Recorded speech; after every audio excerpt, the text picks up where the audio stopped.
Hi guys! Welcome back to our YouTube channel.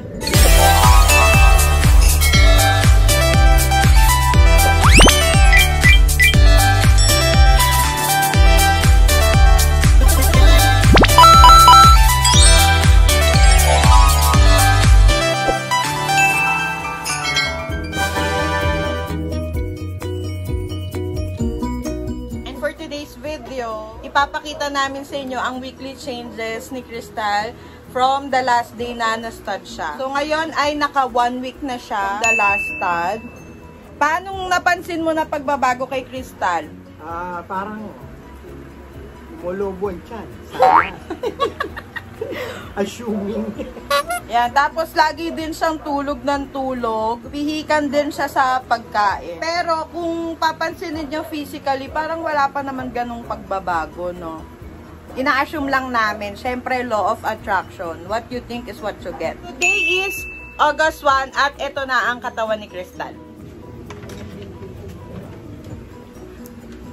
Wala pa naman masyadong pagbabago. Kasi sabi ng mga vet, makikita daw ang pagbabago ng aso most likely mga 30 days or pataas. So yon, update na lang namin kayo sa week 2.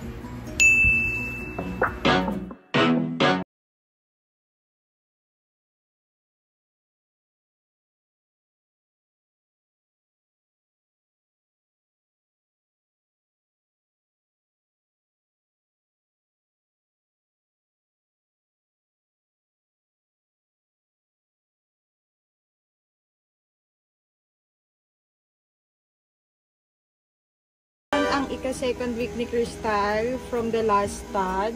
Wala pa rin tayong masyadong pagbabagong nakikita. Pero lagi lang siya natutulog at maselan siya sa pagkain.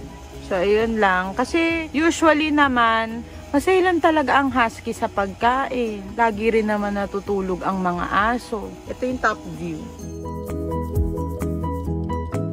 Crystal, gusto mo na ba ng mangga at bagoong? Ha? So, lagi siyang nakababad ngayon sa aircon. Kasi, ayaw ko na ma-stress siya sa init ng panahon. Love you, baby! I love you! I love you!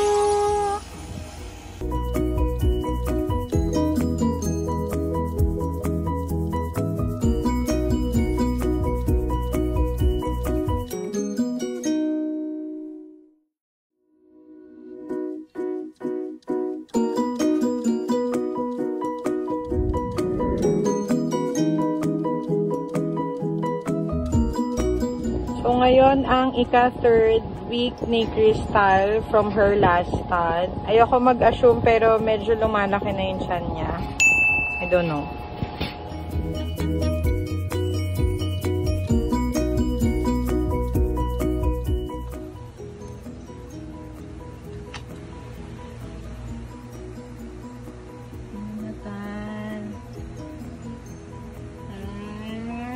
Mami ka na.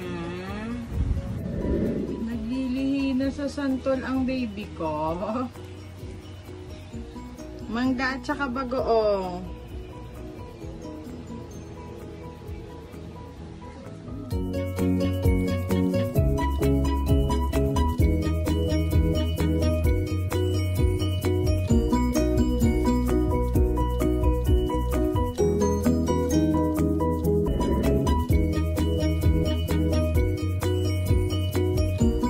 After a month, ganyan pa rin siya kumain, nakahiga. Sobrang tamad niya kumain, pero sobrang lakas.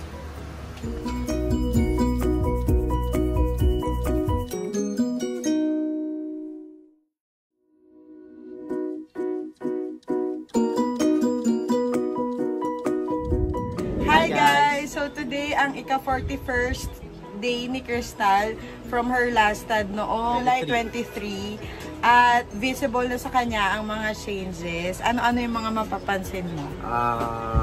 Mas lumitaw yung nipples niya. Lumaki. Tapos, yung tiyan niya, low na. Lumaki din. And then, sensitive siya sa tummy niya. At makikita nyo talaga kasi ang mga Siberian Husky parang sexy yan, di ba? Sexy yung sa likod. Ngayon, lumobo na yun siya. So, ipapakita namin sa inyo ang mga pagbabago sa katawan ni Crystal. So, ayan si Crystal. And tingnan nyo na yung tiyan niya. Ayan. Lumobo na yung tiyan niya. Mapapansin na talaga. At saka, masungit ang baby ni Mami. Sungit ikaw. Ayaw niya pinapahawak yung tiyan niya. Di ba, love? Ayaw na niya pinapahawakan yung tiyan niya. Kaya ito yung nipples niya. Pakitan din natin yung nipples. Yung tinitignan niya ako. Ito, lalaki na oh. See that? Ayan o, yan. Humaba na ng sobra yung nipples. Ayan! Nagagalit siya. So, ayaw niya pinapahawakan yung tiyan niya.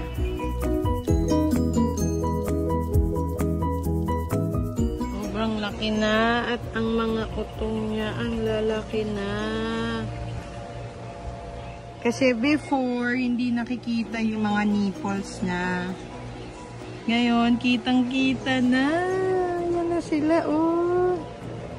Super lalaki na.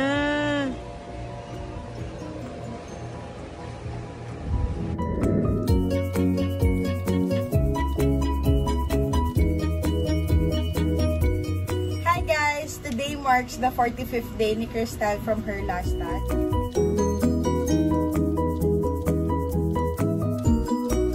At ito na rin ang magiging huling clip natin from her weekly updates. So, isa-summarize ko lang sa inyo kung ano-anong mga pagbabago ang nakita namin from week 1 up to week 7.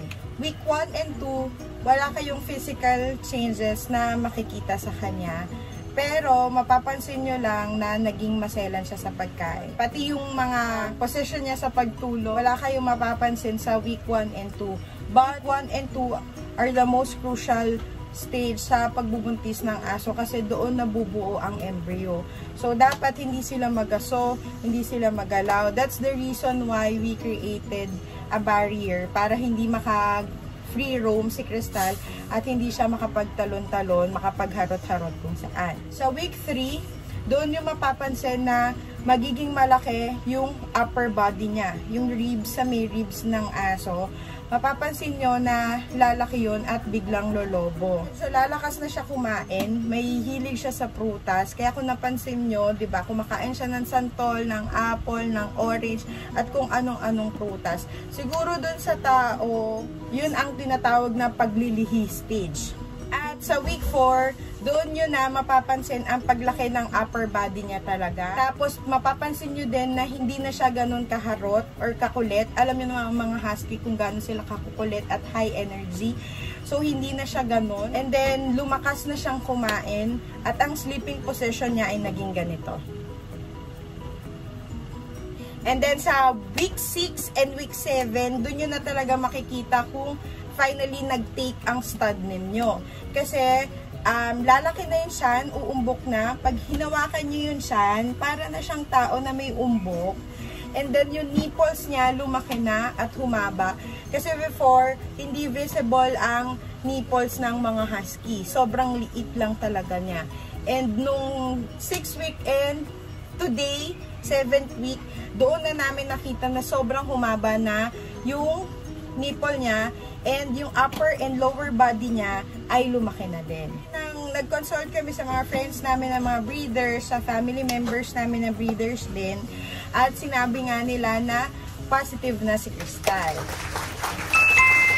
So, ayun, naka-4 tries na kami kay Crystal na ipastud siya.